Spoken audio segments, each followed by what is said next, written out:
Senior तजज़ियाकार Arif Hamid भट्टी साहब हमारे साथ मौजूद हैं। भट्टी साहब, सदारती रेफरेंस पर जो सुप्रीम कोर्ट की राय सामने आ चुकी है, 3 2 से उनकी जानिब से फैसला सुनाया गया। आपने भी सारा फैसला जो है वो देखा, आपने उस फैसले को पढ़ा, क्या सर आपकी ओपिनियन है इस पर?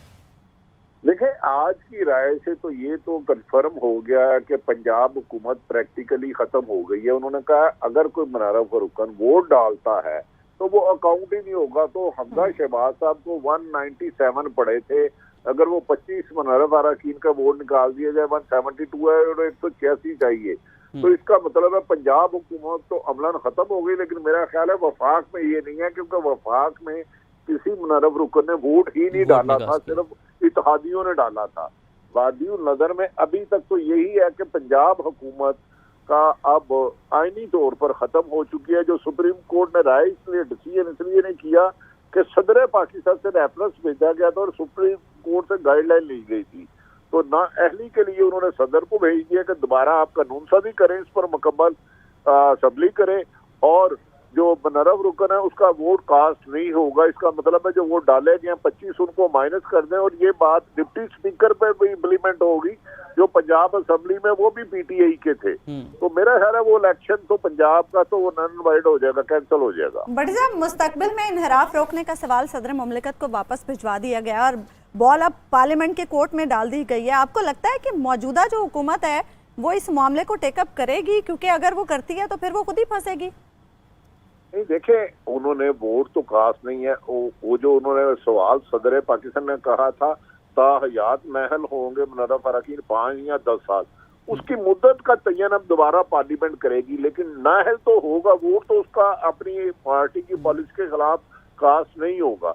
ये तो क्लियर हो गया। शायद ये असेंबली यकीनन इसको ना करे, लेकिन मुझे ऐसा लग रहा है कि जिस तरफ हालात जा रहे हैं नया इलेक्शन कराना पड़ेगा। अगर पंजाब इनके पास से जाता है तो हुकूमत का जवाब नहीं, वफाकी हुकूमत आगे ही मुश्किलात का शिकार है। ठीक है भट्टी साहब, ये कहिएगा कि पीटीआई के लिए इस वक्त सिचुएशन है कि बहुत देर कर दी मेहरबा आते जो मुनव्वर अरकान है उनके वोट भी काउंट हो गए।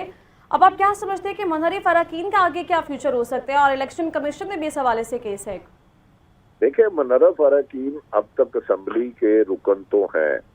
सुप्रीम कोर्ट की राय के मुताबिक उनका डाला गया वोट कास्ट नहीं होगा, लेकिन उस पे इलेक्शन कमीशन ने कल आज फैसला महफूज किया है। इलेक्शन कमीशन ने डी सीट करना है उनका। जब वो नोटिफिकेशन कर देंगे तो यकीनन वो डी सीट हो जाएंगे, लेकिन उसका डिसीजन इलेक्शन कमीशन करेगा। सुप्रीम कोर्ट के पास प्रेसिडेंट ऑफ पाकिस्तान ने राय मांगी थी कि इसकी मुद्दत कितनी होनी चाहिए और इनका वोट होना चाहिए नहीं होना चाहिए। उस पर उन्होंने कह दिया कि उसका वोट कास्ट होगा ही नहीं अगर वो डाल भी दे तो वो बात। जस्टिस एजाज ने भी ये जिक्र किया, उन्होंने कहा कि जो तकलीफ जमातें नहीं करना चाहती वो आप सुप्रीम कोर्ट से करवाना चाहते हैं इसकी समाअत के दौरान। और उन्होंने कहा कि कानून साजी पार्लियामेंट करे, पार्लियामेंट में इसकी कानून साजी होनी चाहिए। तो कानून साजी कैसे होती है आप देख रहे हैं? पार्लियामेंट के जो हालात हैं, जो वहाँ पर सूरत हाल बनी है, तो कानून साजी मुमकिन दिखाई देती है आपको वहाँ पर होती? नहीं, देखिए, वहाँ तो पॉसिबल नहीं है। वहाँ तो इमरान खान के अरकान असेंबली ने रिजाइन दे दी हुई है। कानून साजी तो जब से ये है, कानून साजी तो इजलास ही नहीं हुआ, कोई एक भी कानून साजी हो ही नहीं सकती। उनके पास इतनी मेजोरिटी नहीं है। बट साहब, इसीलिए शायद फवाद चौधरी साहब ने अभी ये मशवरा दिया है कि इलेक्शन के हवाले से जो इस्लाहात करनी है इलेक्शन कमीशन में, सियासी जमातें बैठकर ऑर्डिनेंस के जरिए कर लें। हाँ, तो बस आप देखें ना, फिलहाल तो नून लीग पीपल्स पार्टी पीटीआई से बात नहीं करना चाह रही। इन्हें एक टेबल पे आना पड़ेगा। ऐसी सिचुएशन में नए इलेक्शन कह रहे हैं तो वो भी मुमकिन नहीं है, क्योंकि इमरान खान चाहते हैं कि ईवीएम पर ओवरसीज पाकिस्तान को, और हुकूमत जो है इस वक्त वो करिए उनके वोट हमने नहीं मानने। तो एक टेबल पे इन सारे पॉलिटिशियनों को, हुकूमत और अपोजिशन को बैठना होगा, उसके बाद ही खत्मी फैसला होगा तो इलेक्शन हो सकेंगे। अदरवाइज इलेक्शन भी मुश्किल होते हुए नजर आ रहे हैं जब तक कि सियासी जमातें एक दूसरों के साथ बैठे ना। ठीक है भट्टी साहब, साथ रहिएगा। अभी हमें ज्वाइन किया है सीनियर तजज़ियाकार सैयद काजी साहब ने। सईद साहब, बहुत शुक्रिया आपके वक्त का। सईद साहब, कहिएगा, सुप्रीम कोर्ट की ये अहम राय सामने आ चुकी है और इस राय के बाद पंजाब हुकूमत तो अब यकीनी तौर पर स्टेक पर लग चुकी है। अभी जो कायम मकाम गवर्नर हैं वो परवेज इलाही है, उनका किरदार इस सारी सिचुएशन में आप कैसा देख रहे हैं भैया? जाहिर है वो ज्यादा अहम हो जाएगा। और जाहिर है ये जो राय भी लफ्ज है वो इसलिए है कि प्रेसिडेंट साहब ने इस पे एक एडवाइजरी या जो भी इसे आप कह लें उन्होंने मांगी थी, और ये राय जो है वो बाइंडिंग होगी। हाँ, मेरी जिन लोगों से बात हुई है बाइंडिंग होगी।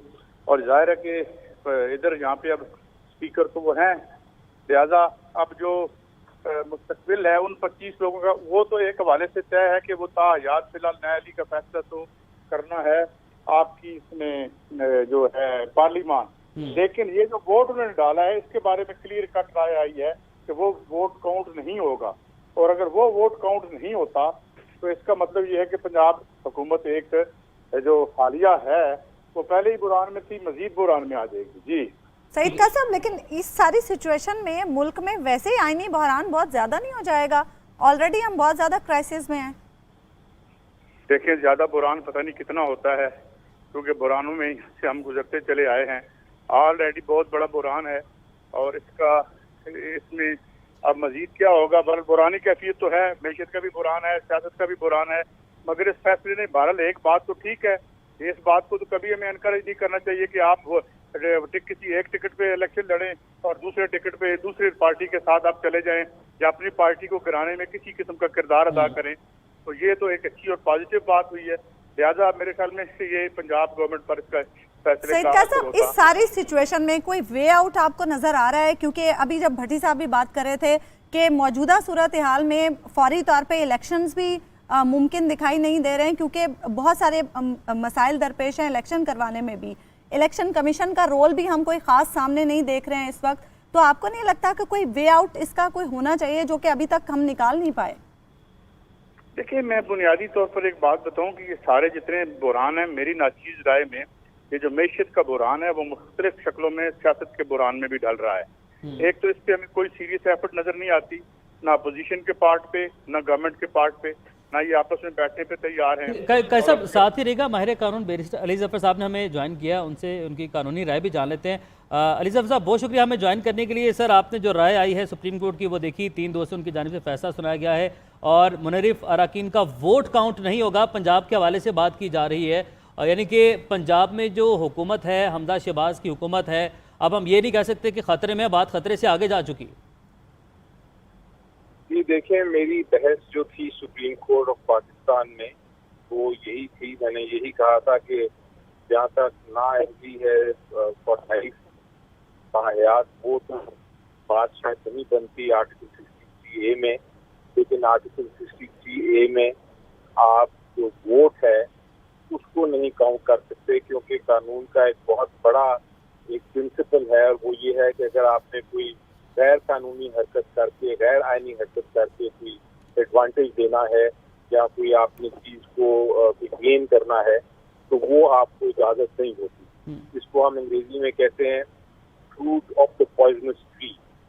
तो ये जो fruit of the poisonous tree है, ये हमारी प्रिंसिपल जो मैंने बहस की थी, अल्लाह का शुक्र है कि सुप्रीम कोर्ट ऑफ पाकिस्तान ने वो मान ली है मेरा मौक़िफ़। और अब इंशाल्लाह इसके बाद जो पूरा का पूरा इलेक्शन हुआ था वो सारा का सारा इलेक्शन जो कि काउंटिंग दोबारा से होगी और ये वोट्स को निकाल दिया जाएगा। इसलिए जो इलेक्शन है वो अब उसमें कामयाबी जो हमजा साहब की थी वो नहीं समझी जाएगी, और अब इसका एंड रिजल्ट ये होगा कि चूंकि जो यहाँ दोबारा इलेक्शन होगा, यहाँ दोबारा अली जफर साहब, दोबारा इलेक्शन होगा या जो भी सूरत होगी वो कैसे होगी, उसके लिए क्या तरीक़ाकार होगा? और जो इस वक्त हम बात करते हैं स्पीकर पंजाब असम्बली की चौधरी परवेज इलाही, वो कायम मुकाम गवर्नर भी हैं, उनका रोल यहाँ पर आप क्या देखते? देखिए, जहाँ तक तो स्पीकर का रोल होगा वो तो चूंकि वो तो स्पीकर हैं और कंटिन्यू करेंगे, लेकिन अब ये रोल जो होगा सारा का सारा, चूँकि इलेक्शन ही एक तरह से गलत हो गया, या उसमें जो काउंटिंग है वो रीकाउंटिंग की जरूरत होगी। तो अगर इन लोगों के वोट्स निकाल दिए जाएं तो फिर इलेक्शन इस तरह। ठीक है, अली जफर साहब ये भी कहेगा कि क्या पार्टी पॉलिसी से इनहराफ पर सुप्रीम कोर्ट ने कहा कि अगर कोई मेजॉरिटी ना ले जा सका, जो काउंट है रिक्वायर्ड तो वो ना ले जा सके, या मेजॉरिटी जो है ऑफ द हाउस ना ले जा सके, तो फिर वो एक तरह से असेंबलियां डिसॉल्व करनी पड़ेगी और पंजाब में दोबारा इलेक्शन होगा। अच्छा अली जफर साहब, ये अदालत की राय है, क्या इसकी बाइंडिंग नहीं है इदारों पर? ये अदालत ने एक पहले फैसला किया हुआ है इस बिल में, और हिस्बा बिल में अदालत ने यही कहा था कि जो अदालत की राय होती है वो बाइंडिंग होती है हर इदारे पे, और इसलिए ये जो राय है अदालत की, सुप्रीम कोर्ट ऑफ पाकिस्तान की, ये बाइंडिंग होती है। ठीक है अली ज़फ़र साहब, बहुत शुक्रिया आपके वक्त के लिए।